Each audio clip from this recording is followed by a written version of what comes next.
Video করছি আমি। ধরেই শুকনো ভাত খাচ্ছ? আচ্ছা তুমি নিজে যা পারো খাও।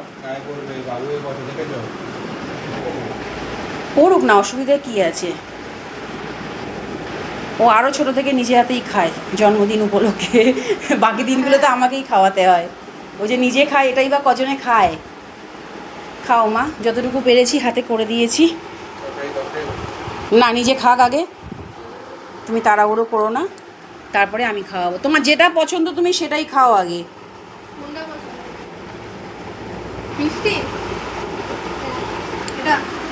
দিদি আবার জিজ্ঞেস করছে বোনের কোনটা পছন্দ। আগে ভাত, যেটা খেলে আগে পেটটা ভরবে সেটা আগে খাও। হ্যাঁ, খুচরো খাচরা পরে খেও। খাও, তারপরে আমি তোমাকে খাইয়ে দিচ্ছি।